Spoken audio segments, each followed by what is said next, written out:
Hello বন্ধুরা। তো আমি এখন বর্তমানে আছি বাংলাদেশের পদ্মা নদী পাড়ে।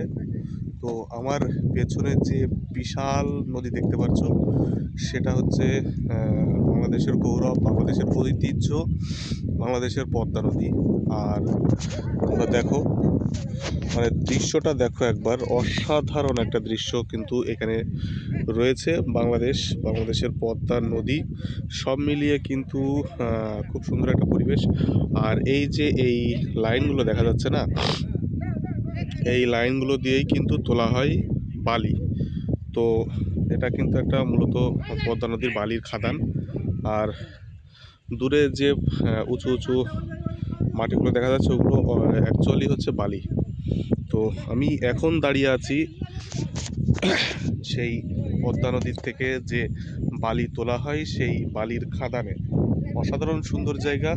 এর অবশ্য এখানে সন্ধ্যা হয়ে গেছে, চারপাশটা খুব বেশি একটা ভালো মতো দেখাতে পারলাম না তোমাদের, কারণ একটু আগে আগে আসতে চেয়েছিলাম, কিন্তু বৃষ্টির জন্যে দেরি হয়ে যায় অনেকটা।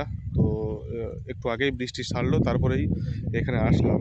তো মানে এই জিনিসটাই দেখানোর জন্য যে মূলত বাংলাদেশের পদ্মা নদী তো বিখ্যাত, তোমরা সবাই জানো। পেছনের এটাই সেই পদ্মা নদী। আর পদ্মা নদীর যে খাদান, বালির যে খাদান, এটাই হচ্ছে পদ্মা নদীর সেই বালির খাদান।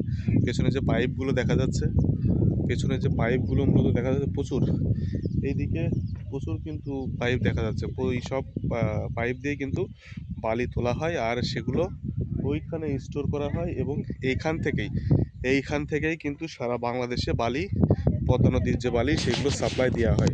আরেকটা কথা, যে ট্রলারগুলো এখানে আমরা দেখতে পাচ্ছি, যে ট্রলারগুলো রয়েছে,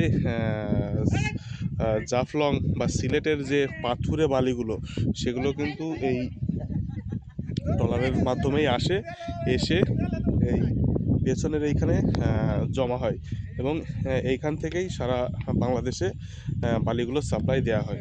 তো এটাই ছিল আজকের ভিডিও। যদি ভালো লাগে অবশ্যই ভিডিওটা একটা লাইক কমেন্ট অবশ্যই করবেন। আর যদি ভিডিও ভালো লাগে তাহলে ইউটিউব থেকে যদি দেখেন তাহলে অবশ্যই চ্যানেলটা সাবস্ক্রাইব করবেন, এবং যদি ফেসবুক থেকে দেখেন তাহলে অবশ্যই আমার প্রোফাইলটা ফলো করবেন। সবাই ভালো থাকবেন, সুস্থ থাকবেন। ধন্যবাদ, টাটা।